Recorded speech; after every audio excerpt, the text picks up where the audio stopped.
Senior IAS అధికారిని Smita Sabharwal petition పై నేడు తెలంగాణ హైకోర్టులో విచారణ జరగనుంది. కాళేశ్వరం ప్రాజెక్టుపై విచారణ జరిపి జస్టిస్ పినాకి చంద్రఘోష్ కమిషన్ ఇచ్చిన నివేదికను నిలిపివేయాలని కోరుతూ ఆమె పిటిషన్ దాఖలు చేశారు. తనపై ఎలాంటి చర్యలు తీసుకోకుండా ప్రభుత్వానికి మధ్యంతర ఉత్తర్వులు ఇవ్వాలని ఆమె పిటిషన్లో కోరారు. కాగా గత ప్రభుత్వంలో స్మితా సబర్వాల్ నాటి సీఎం కేసీఆర్ అదనపు కార్యదర్శి హోదాలో పనిచేశారు. అయితే కాళేశ్వరం కమిషన్ తనకు సాక్షిగా సమన్లు మాత్రమే జారీ చేసిందని, చట్ట ప్రకారం ఎలాంటి నోటీసులు ఇవ్వలేదని ఆమె నోటీసుల్లో పేర్కొన్నారు.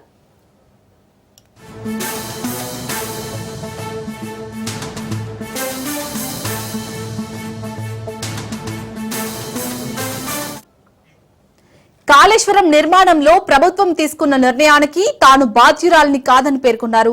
తాను అప్పటి ముఖ్యమంత్రికి ఫీడ్బ్యాక్ ఇచ్చానని, సీఎంఓ ప్రత్యేక కార్యదర్శి హోదాలో 3 బరాజు నిర్మాణ స్థలాలను కూడా సందర్శించారని నివేదికలో కమిషన్ పేర్కొంది. బరాజు నిర్మాణానికి పరిపాలనా అనుమతి, ఆమోదాల మంజూరులో ఆమె పాత్ర ఉందని కమిషన్ పేర్కొంది. సంబంధిత ఫైళ్లను కేబినెట్ ఆమోదం కోసం ఉంచినందుకు, నిబంధనలను ఉల్లంఘించినందుకు తనపై తీవ్ర చర్యలకు కమిషన్ సిఫార్సు చేసిందని పిటిషన్ పేర్కొన్నారు.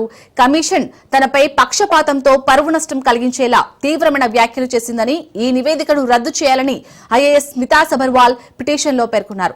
ఈ పిటిషన్ పై నేడు ప్రధాన న్యాయమూర్తి జస్టిస్ ఆపరేష్ కుమార్ సింగ్ ధర్మాసనం విచారణ చేపట్టనుంది.